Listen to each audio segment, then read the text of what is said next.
Welcome to the Pulpit and Porch. I'm Tony Marr, and with me as always is my friend Robert Kell. Hey everybody, we are so glad you're here. The Pulpit and Porch is where we kick back, put up our feet, and have real conversations about life, faith, growth, and maybe even a little sports and pop culture. If you're looking for a perfectly polished sermon, you're probably in the wrong place. Yeah, around here, it's more about those honest, heart-to-heart conversations, like the one you'd have on a front porch with good friends. Sometimes we stay on track, sometimes we take the scenic route. And honestly, that's half the fun, isn't it? We dig into the highs, the lows, and all the in-betweens of living out your faith in real life. Along the way, we may pull up a few extra chairs and invite some friends onto the porch to share stories and ideas that just may change the way that you see things. So whether you're chasing your purpose, building your faith, or just trying to live a little more fully, pull up a chair, grab some sweet tea, and join us. This is the Pulpit and Porch. We got a seat waiting for you.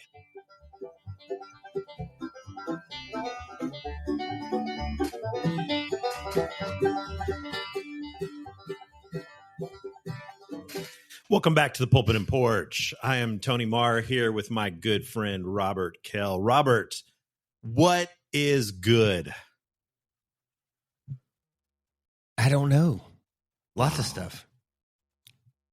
Yeah, I mean we're like, I mean at this point in time we're like almost like 50 days out from college football.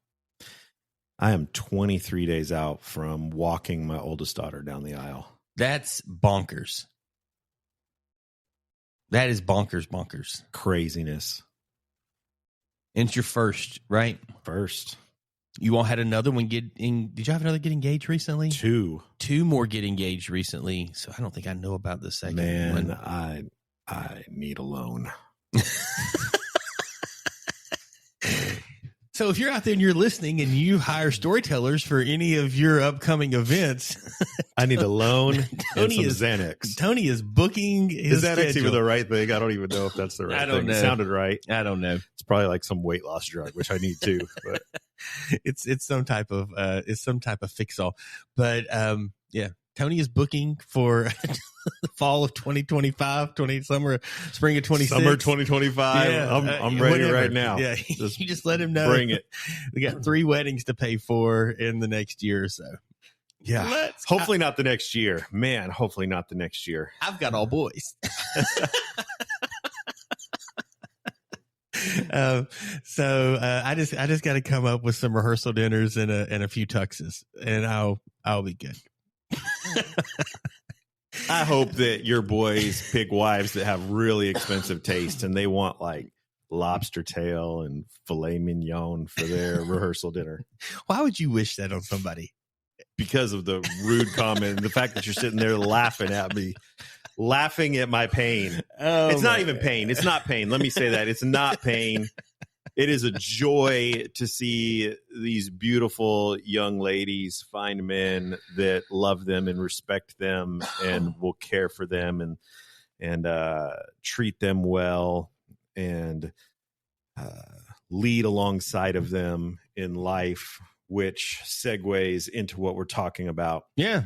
That last week we started an episode on leading while lonely, or loneliness from leading. I forget exactly what the loneliness of leadership. And we talked about, should we just turn this into a 3-hour episode? And we decided that our friends who listen might not be our friends anymore if we're just like 3 hours in, baby, here we go. And you and I are still just rambling. You're my only friend that listens. So, and I don't know that you wanted to sit here with me for 3 hours, no. 3.5 hours. I'm so good with all of that. But so we've broken this up into what's going to be at least a couple, maybe 3 segments. You got the first part in last week's journey with you. If you haven't heard that, I don't know that these things are stacking on each other in a way that it's like a foundation that if you don't get last week's, you can't really. Yeah, I don't think it's like a season of 24 lost that if you didn't see the previous episode, you're completely lost. I think it's more, like an episode of The Office that you can pick it up anywhere. What a terrible rant. Why would you do that great to me? Why would you throw The Office? The reason I did that is because when I was reflecting on our episode last week, I saw a lot of what we talked about in Michael Scott. Oh my goodness. The fact that that's the worst leader ever.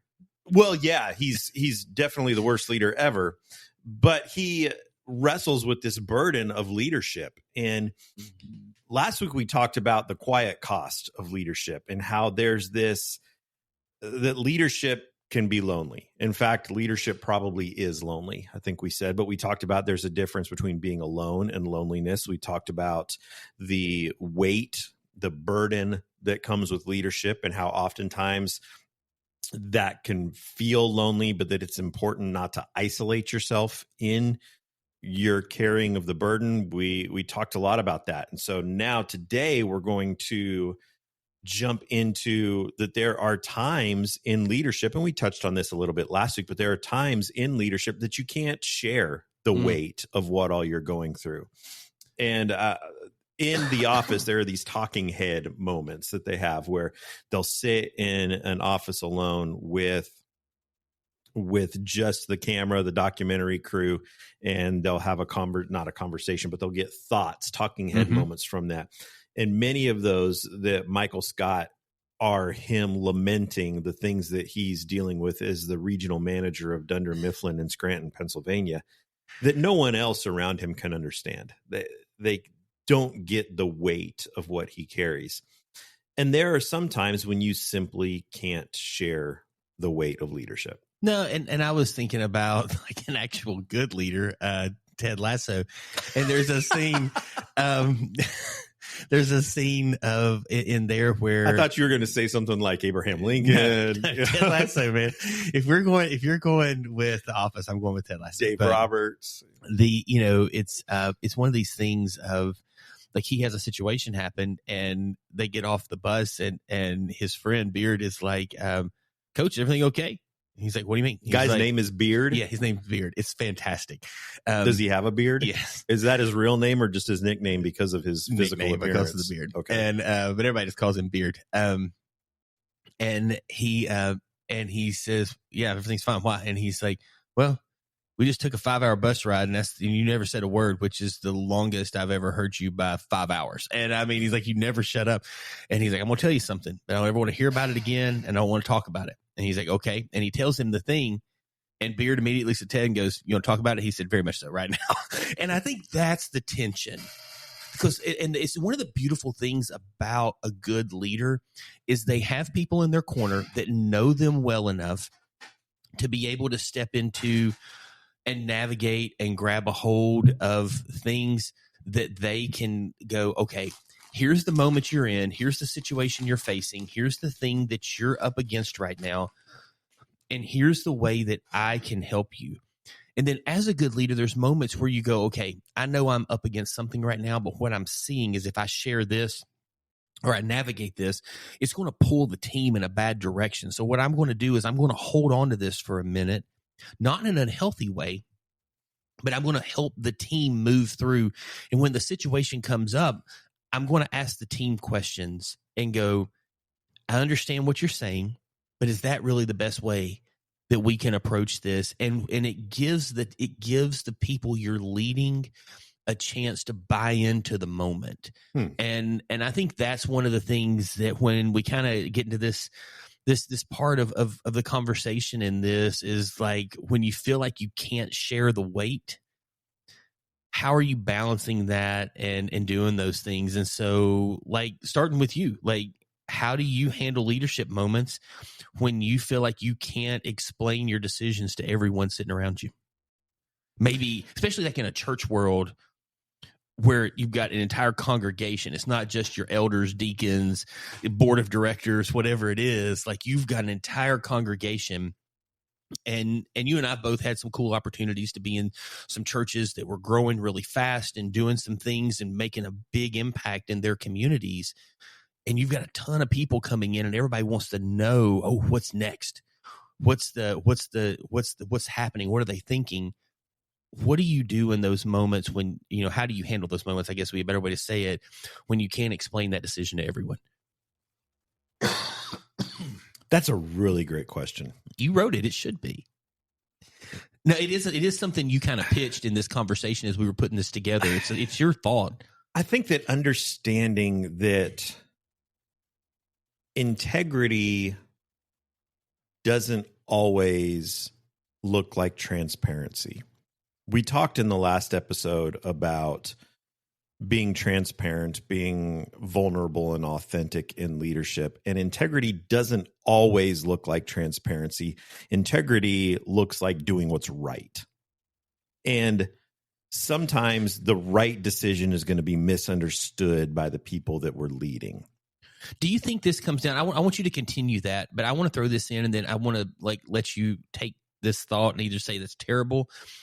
We talk about relational equity, and there's moments in a relationship where you cash in, like you've got money in the bank, and you go, "Oh, I'm going to withdraw quite a bit of money right now," or "I'm going to withdraw," or "I'm going to insert in." Do you think this is one of those moments where you hopefully have been investing into the bank account, the savings account of the relationship with maybe your leadership team, the individuals in the church, that in a moment when you have to reach in and pull out a pretty big withdrawal?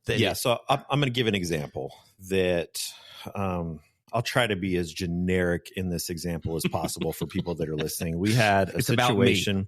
We had a situation in an organization that I led where we had to let someone go, but deeply, deeply cared about this person that we had to let go, cared about them, cared about their family, cared about their future.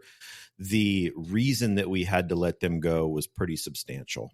And if the real reasons of why we let them go were made public, then it could have caused them a lot of damage.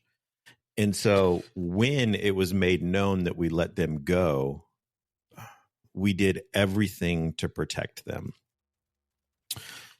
People on our staff, people on our team, and especially people under our leadership were livid that this person had been dismissed from our team and wanted answers. I had sleepless nights for weeks and weeks and months after, both leading up to this decision and in the aftermath of the decision. And it would have been very easy for me to just say, here's what happened. We were incredibly justified. But that wouldn't have been right. That it would have lessened the burden on me. It would have lessened the weight that I was carrying, the nasty emails, nasty comments that I was getting from people demanding answers, people questioning my leadership and my integrity because of the decision that had been made. But the right thing to do was to protect this person and their family. And so, again, I'll say that transparency in that wouldn't have been the right thing. It would have made it a lot easier for me. And so people didn't quite fully understand the situation. Even the people under my direct leadership didn't understand the situation, didn't understand what was going on. And so there was this huge misunderstanding there that transparency would have taken care of that. But integrity doesn't always look like transparency. That's an incredible statement. And man, I think in that moment, I had to make peace with the fact that I was going to be misjudged for the decisions that I had made, that people were going to misjudge me for that. And I had to just make peace with that. You've got to watch Ted Lasso. There's a couple of scenes that are just going through my brain right now. His Be Curious, Not Judgmental scene when he's playing darts, some stuff like that like just really shape a lot. That bring a context to some things you're talking about that we all kind of go, man, people judge. He says at one point in time, people judge me. They judged my decisions. They judged everything about me. But what I realized is they weren't curious. They weren't curious as to why would someone want to make a decision that would leave them with so much, maybe what feels like ambiguity, but which is really about character. The show dog is snoring again. Like crazy. So loud. And so I think that's the tension inside of this. I think that's the tension with what you just said, is that we just kind of get into this space that we would rather know than trust. And Oh, I love that. Yeah. I mean, when you were talking, I just thought, like, I want to know, but do I trust the leader enough that I can go, I want to know, but do I want to know out of a right heart? And so what I have to do then is I have to trust the leader that they did the best thing for me. We're going to cash in a little bit of equity here. It's probably going to take a little time to fill the bank account back up to where it was. They probably can't come to me in a month and need to do a huge withdrawal again. But we can navigate this, and I can trust them, and we can watch this situation. And I just think that's like, I have to trust the leader more than I want to know what feels like gossip and things like that in those lines. Yeah. I don't think I have near as deep of an answer or definitely not an experience in those moments and things. I think for me, maybe something that's a touch more simple is like, if you can't tell everyone, who can you tell? Like maybe if you're in a spot, if you're listening to this and you're in a spot where, okay, we've got to make, because I know you didn't make that decision in isolation. There was probably a team of 5, 6, 8, 10 people that helped make that decision and kind of navigate those things.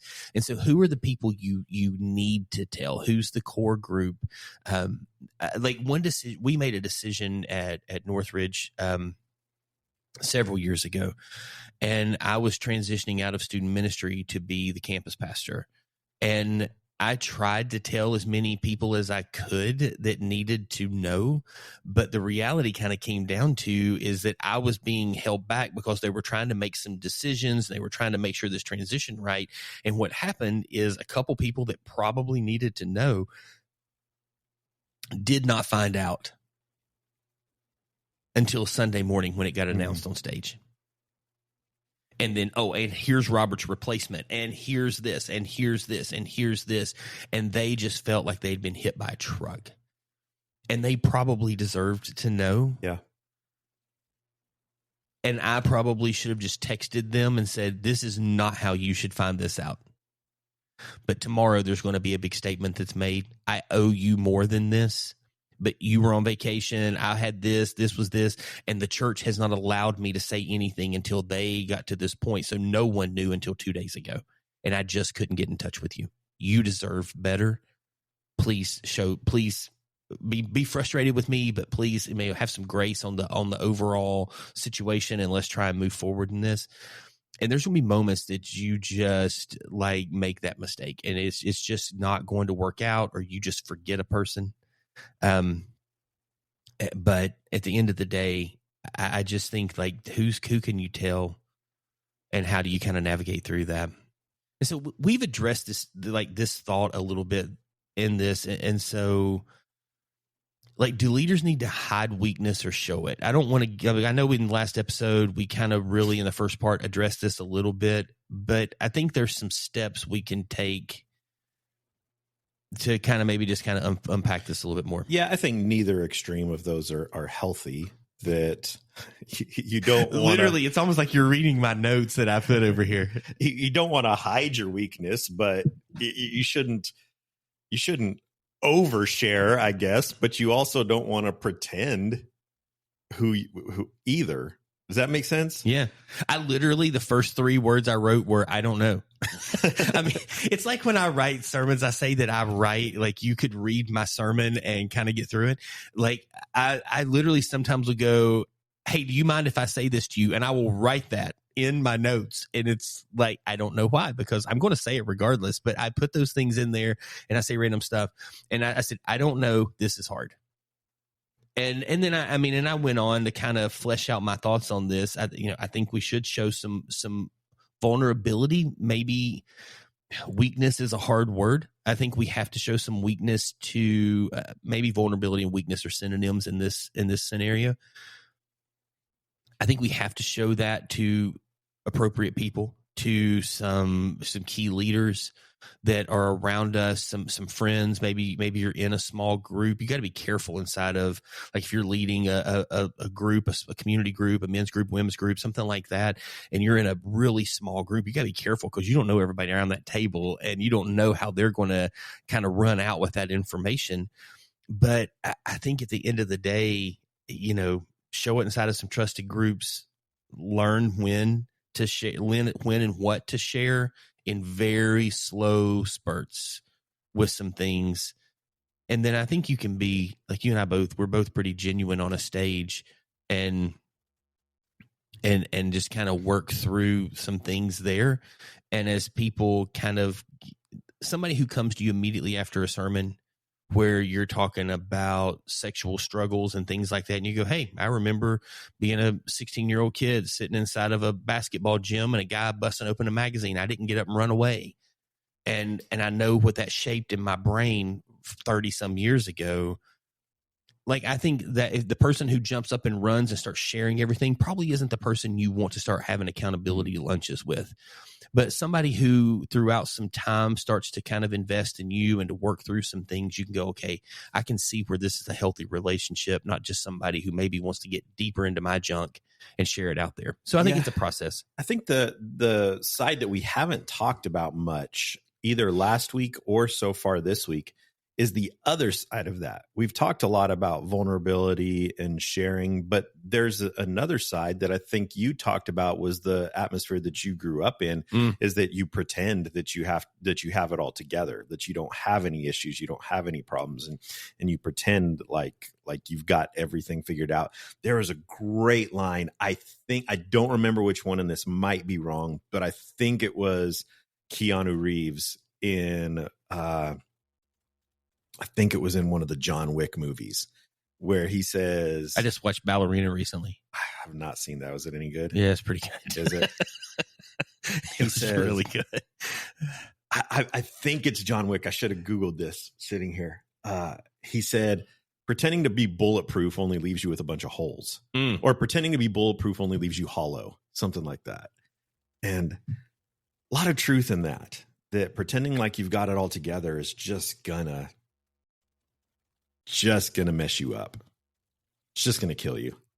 One of the things I was listening to, and that's such a good line inside of this, is I heard someone say, and I don't remember who it was, that the predictor of loneliness is not being alone, it's feeling like you don't matter to the people around you. Say that again. The predictor of loneliness, and this might have autocorrected wrong, but I feel like it's right.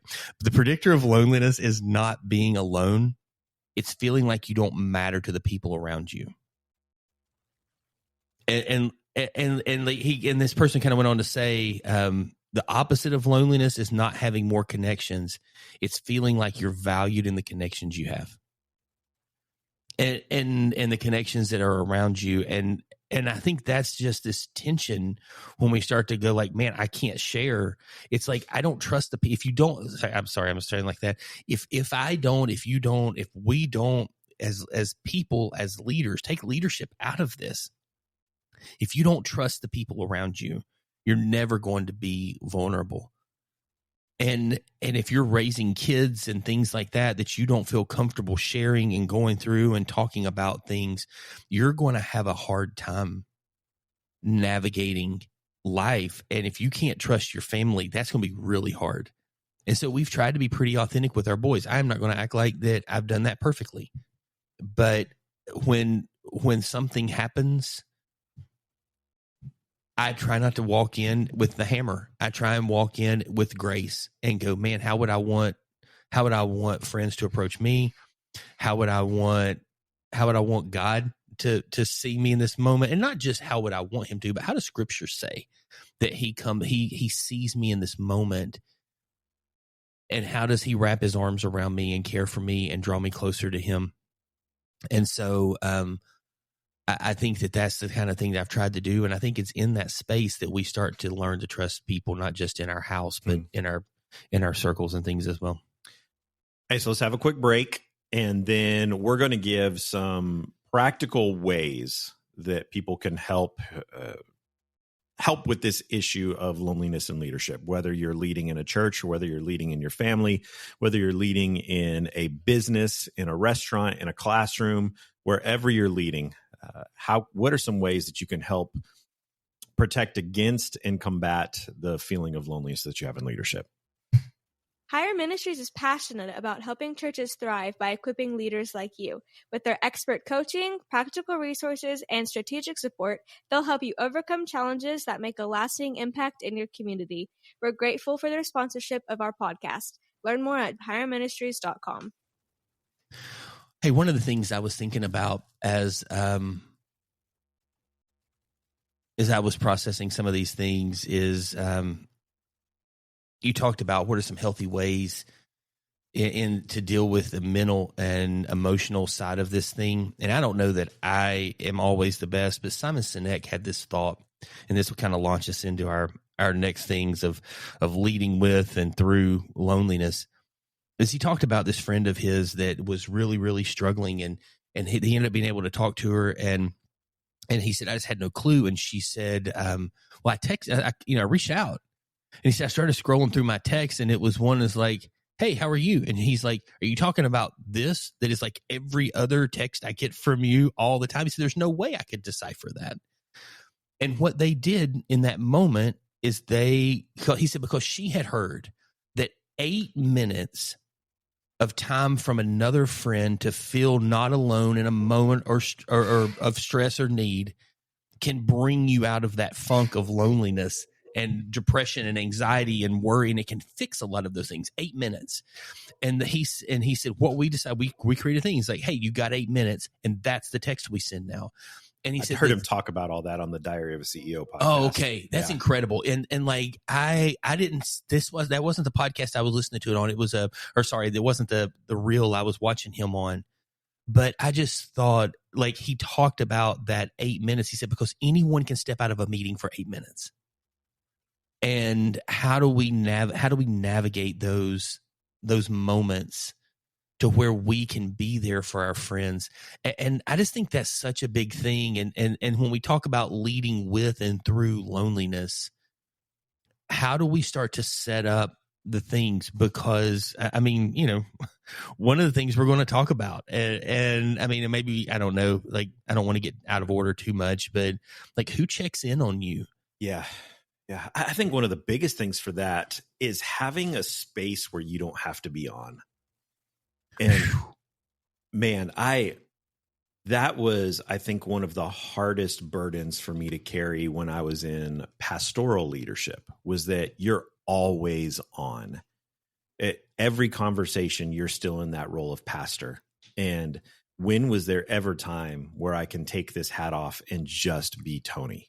Just be me, and not feel like I'm going to be scrutinized for everything that I say, everything that I do, everything that I feel, every way that I act. I go to a sporting event, and you see someone on the other side of the ballpark that's from your church, and you're like, oh my goodness. So now I can't scream at the umpire when he makes a bad call because I'm going to be judged for that. And just whether or not it was real or not, there was this perception that you have. Real or perceived is one of the greatest conflicts inside of this conversation we're having. I agree completely.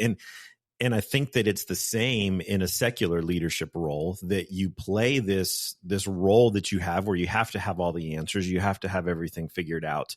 And that carries over. You're viewed as a certain way. You're viewed in a certain light. You're viewed as this man or woman that's strong and capable. And there are times when you don't feel strong. There are times when you don't feel capable. So having spaces where you can go and take off the mask, where you can go and take off the hat, where you can not be on. And I would even say places that are outside of your home, because oftentimes, we feel like we can be our real selves in home, that our family sees the real us. But that's not always healthy for your family. No.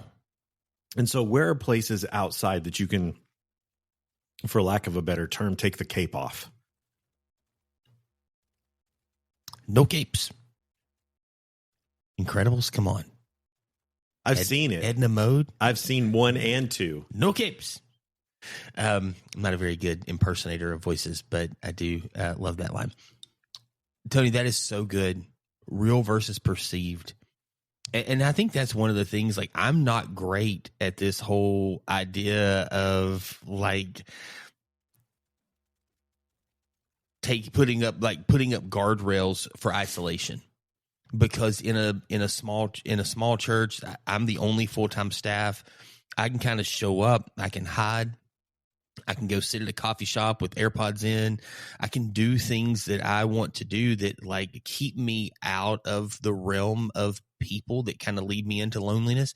And then I can feel the exact same way because I don't feel like I'm getting connection. Then sometimes when I show up to places, it's like, I don't know that I want connection.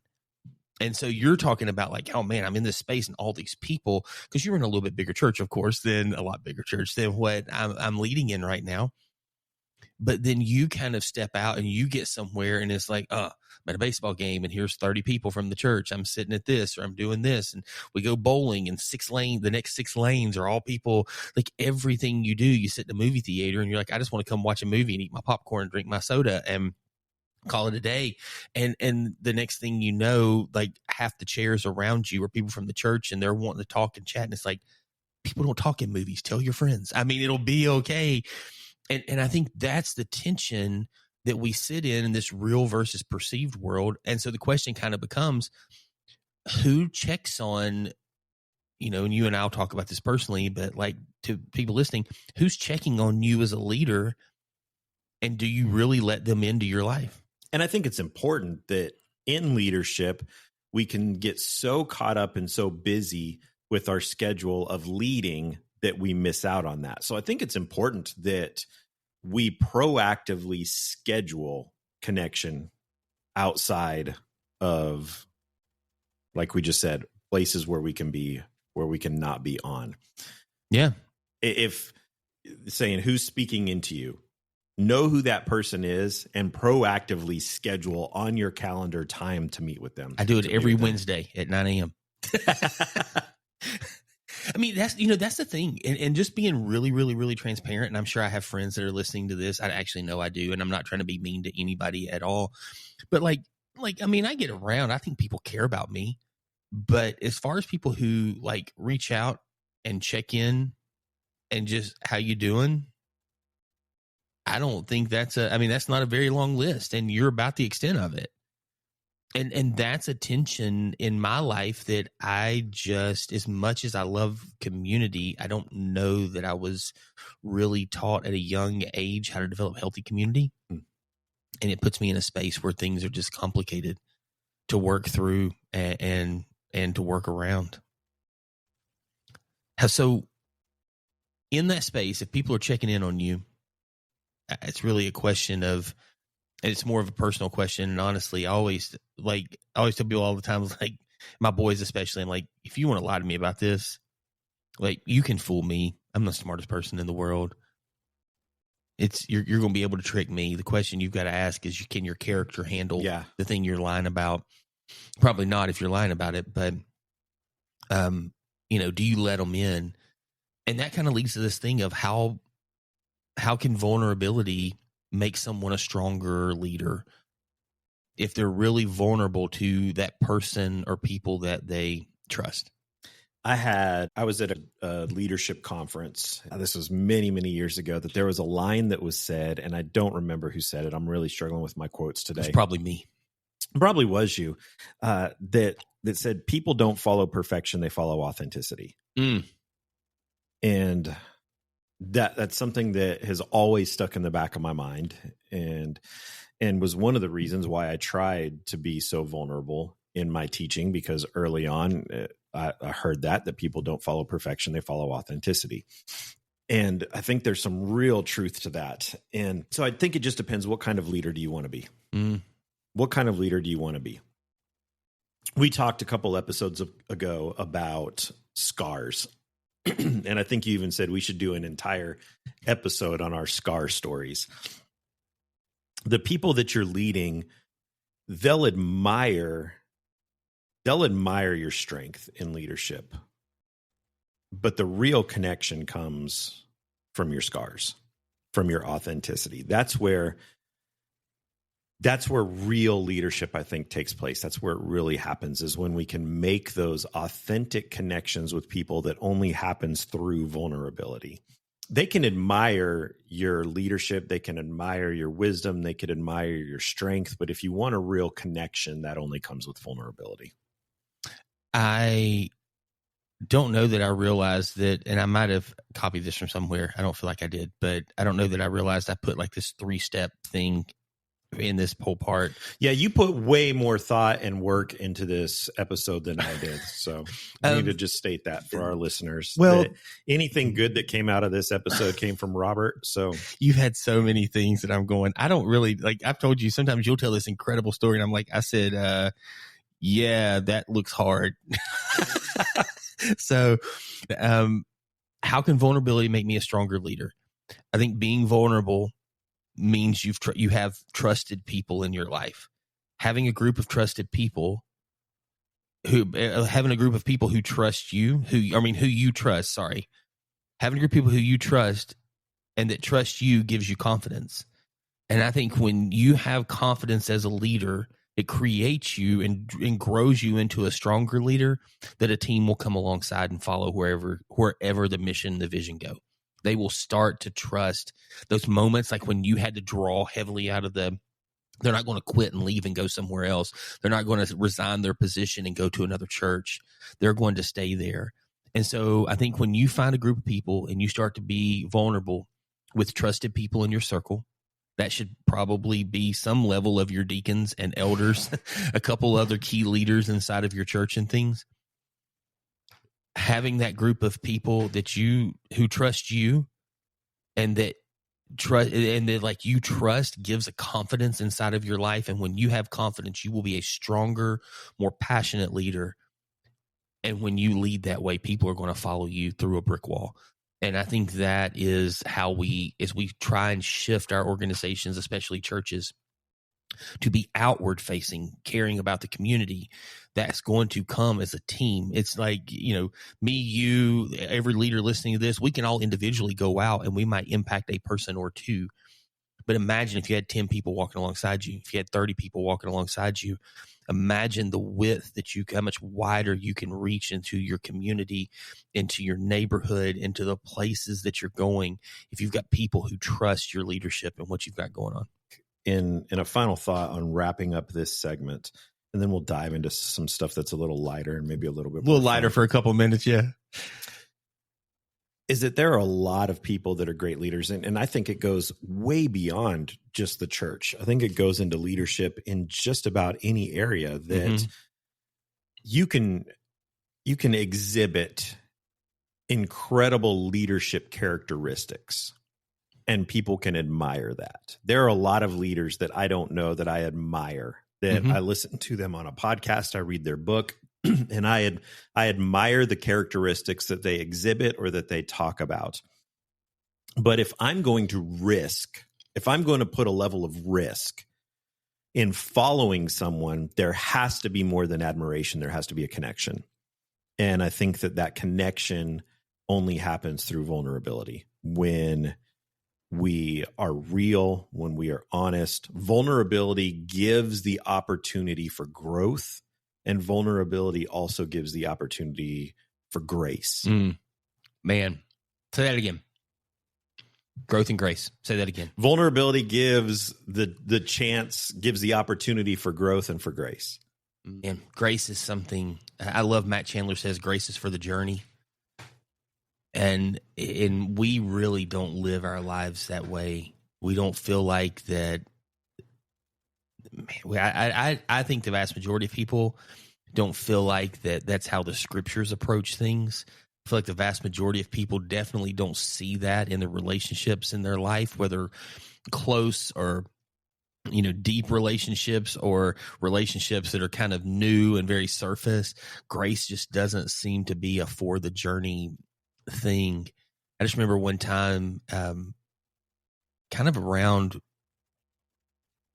one of Tiger's debacles, he's had a couple, and somebody just kind of said he got everything he deserved. Like, I have zero empathy for him. He got exactly what he deserved. And I just remember looking at Mel later and I said, I'm so thankful they don't know my life. Because I would, because I would have hoped that if something would have happened, that my life would have been that far upside down, that there would have been some grace. And just grace is very much for the moment in vast majority of people's lives, I know, not for the journey. And I just wish that we could kind of see that space with what you said right there. That's so good. All right. So we started the last couple of episodes that we've had. We've done a new segment that we called Hot Takes, Truth or Trash. And I'm going to have a moment of complete vulnerability here. I was hoping by today's episode to have a nice little cool thing intro for this, the super high production quality like you come to expect from the Pulpit and Porch. And it didn't happen. Truth or trash. There you go. You got it. All of our listeners got. Can you do that one more time for us? Truth or trash. There we go. So we're going to do a little hot takes here. Truth or trash, leadership edition. Uh-oh. You can't be friends with the people you lead. I want to say trash. I mean, I will say trash, but I think it's hard on some levels. Yeah, I would say it's trash as well. I think you can, but there have to be healthy boundaries. Yeah. Like, I think you've got to have some, I don't know that that's going to be you can have everybody over for a Super Bowl party and hang out and have a good time. But I think when you're just kind of talking like, man, who's my person that I call because I want to go eat dollar pizza and just sit down and be able to turn it off. Like, you talked about that whole situation. I had a 4 or 5 year period of my life that I never got to shut anything off. Every person I was around, it was always on. And I probably found myself in some of the highest highs and lowest lows that I've ever been in life, not ministry, in life. And it was just really, really complicated. And I just couldn't get my heart and brain around a lot of things there. But that's a hard place to be in. Truth or trash, the best listeners are the best leaders.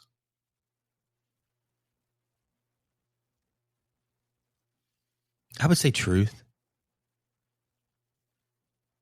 If you're not hearing, I don't think you can lead. You got to hear what's going on to lead. If you're not listening, then you're just managing. Yeah. And you're not leading. You're a manager. You're not a leader. If you think you're leading and no one's following, you're just taking a walk. Just taking a walk, yeah. Who said that? Thank you, John Maxwell. Is that Maxwell? Well, he took credit for it. Maxwell's approach. It's really, he does the approach of quotes the way most people talk about, I do, you watch, we do together, you do, I watch, you do alone, then you do somebody, you train somebody else. He has I will give you credit the first time, the second time I will say, I heard someone say, the third time, here's my quote.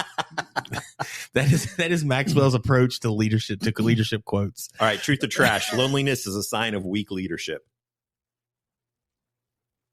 Trash. Do I need to give thoughts? I mean, we've spent a whole 2 episodes talking about why that's trash. Yeah. Weakness isn't the issue. I think denial is the issue. And so you can't deny your loneliness. You have to not hide from it. You have to embrace it and try to fix it. Absolutely. Yep. All right. Truth or trash. Every leader needs a therapist.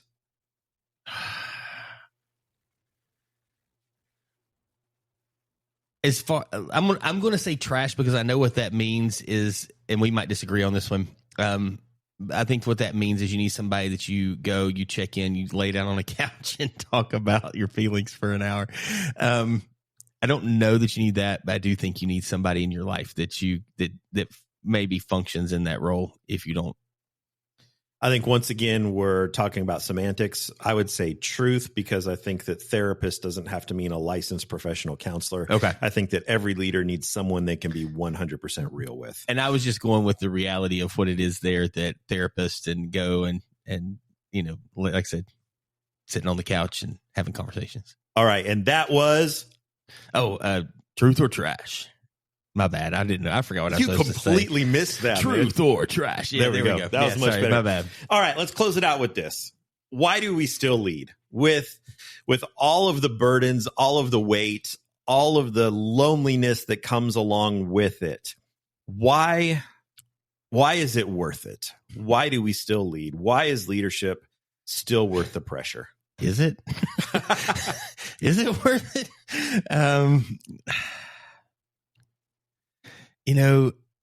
I'm just going to talk from my space inside of the church world right now. I'm not going to come back at anything else. And so if you're listening, you think about your world and what's the win for you.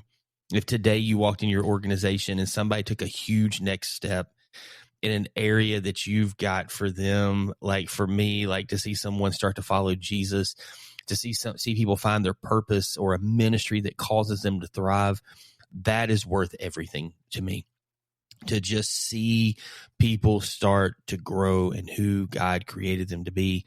And that is so worth it in that space. And outside of that, I don't know that there would be a whole lot of belonging or like excitement if it was just like, oh, here's the grind. But when you see people start to get it, it makes all the difference in the world. How about you? I would say exactly what you just said, but I would expand on it a little bit more in that I think that it goes because a lot of our listeners are not pastors in churches. They're not leaders in churches. They're leaders in real estate business. They're teachers in schools. They're leaders in corporate America. Well, I told them to figure it out on their own. Well, but I think the bottom line to make it real, love this. Why is leadership worth it? Because people matter. Yeah. Because people matter. And that's the bottom line.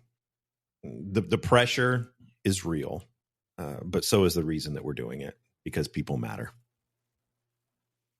What fruit have you seen come from leadership that makes the sacrifice meaningful?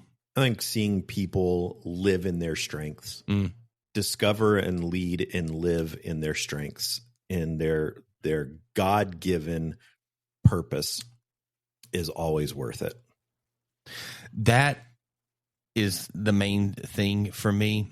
And then something that's maybe a little more selfish or introspective or whatever that should be is I learn a lot about myself, like in those spaces. And I think that's incredibly important. We talked a little bit off air, like this episode has brought up some things in my leadership and in my life and in how I'm a friend and how I'm a parent and a husband and all the things that's really challenging me at a core level about, who I am, how my character and life kind of functions inside of some things. And so I think that's always a part of healthy leadership. And when you make the sacrifice, I think you learn some things about yourself. How can someone lead well without losing their soul in the process? I think the critical thing is to surround yourself with people who care more about you than what you do. And that was something that took me a long, long time to figure out, that to have people that their love for you, their desire to have a relationship with you is not about what you can do for them or even what you do. It's simply they just care about you as a person. And you have to have that in your life. No, that's so good. And it's very hard to find. Yeah. Oh, absolutely. I mean, and especially like we're just in this world where because of technology, we feel more connected than ever, but we're more lonely than ever. And that's probably a part of the research I should have done is pulled all those stats. I mean, that would have been, because it's incredible when you start to dive in. It's not very hard to get that information. We are more lonely than ever. When you look at, it's New York Times, USA Today, Forbes magazine, it's all the top people that are pulling these things. And it's not like oh, hey, we're over here and it's this one little market that's anti-social media going, hey, we should get this. It's people who like even Facebook, Meta, all these guys are saying like people are more lonely than ever. How do we create better community? I'm going to use your least favorite word to explain my addition to the one thing you said. Is I think that like it just requires some balance. But in that, kind of what I mean is learning to say yes and no at the right time. And so I think you need people in your life that like you just talked about. I also think that like learning to say yes to the right thing that fills your soul, and learning to say no to the things that drain the life out of you. And I'm trying to think where I heard this. Maybe you said it. But just because something is difficult or hard. Nope. I sent it to my family. It was micro. He said, there are things in life that you love and you are not good at. And there are things that you are good at that you do not love. And what you are going to have to do is either find a way to get good at the thing you love or to endure the thing you're good at. Mm-hmm. And I think that is the yes and the no. What fills you, what takes away, maybe not that extreme when it comes to a career, but when it comes to the depths of your soul, heart, soul, mind, and strength, what are things that you love, that you get, that you want to do? And what are things you have to do that you're going to have to say yes to some? How do you find ways to bring people around you or do that in a way that it fills your spirit, not constantly drains you? Oh, I absolutely love what you just said. And it's something that we didn't touch on enough in this episode. I said last episode that a lot of times leaders can be slowly suffering in silence and be applauded for it. And so often I think we think that in leadership, if we are leading, that we have to be suffering. We have to be sacrificing. We have to be sleepless nights. We have to be getting up early, staying late. We have to be sacrificing our family. We have to be missing the kids' ball games. We have to be skipping date night. We have to, only eat one meal a day, and that's fast food on the run as we're going through because we're busy doing the work of leading people. Busy's the win. Busy is the win. Yeah. Which is a lie, by the way. So what I would want to say to anybody who's struggling with that, anybody who's living in that lie, is Jesus didn't call you to die for your ministry. Jesus didn't call you to die for your company. Jesus didn't call you to die for your organization. He already did that. He already died for you. You don't have to kill yourself for your organization. You don't have to kill yourself for your church. You don't have to kill yourself for your ministry, whatever that is. It's so good. And so we've talked about this from two different perspectives. We've talked about, are you lonely because of isolation and you're having a hard time developing friendships and developing close, trusted people and things? Or are you lonely because you're on mission and you just haven't gotten the project, the passion, the mission that you're on to a place that the right people are stepping in? And so, I mean, I think that you and I both have talked about this some. We've talked about it off air. And I just think that defining where you are in this journey will help you, will be a great starting place. But just understanding that, man, God's called you to something, and there might be a season that you have to invest and do, that you're going to feel a touch lonely in some things. And that's where things like counselors and people like that you can get into your life, that they can help you navigate some of the emotions and struggles while you're working through some things that God's calling you to, that other people may just not fully understand. And that's okay. It's okay to kind of be fighting for something that's worthwhile. But you matter, and don't sit out there and get so far down the road that it starts to put you into a space that you're just not able to kind of manage and get past it. Great stuff. That is all the time that we have for this edition of The Pulpit and Porch. We want to thank you for tuning in and listening to this two-part episode on leading through loneliness. I want to encourage you that if this is something that you're struggling with, reach out. You can reach out to us. We've got a great network of counselors and therapists. Or if you just simply need a friend to listen to, reach out to someone that you trust. That will make an insurmountable difference in your leadership capabilities. And so let's keep that going. We also want to encourage you, as we always do, to like the Pulpit and Porch podcast, subscribe wherever you listen to our show, follow us on Facebook and Instagram, and join the conversation around the things that we've discussed this week and last week around loneliness and leadership. We'd love to hear your thoughts. We'd love to hear what you're doing to proactively combat the loneliness that by necessity comes with leadership. Have a great rest of your week. We'll see you next week on the Pulpit and Porch.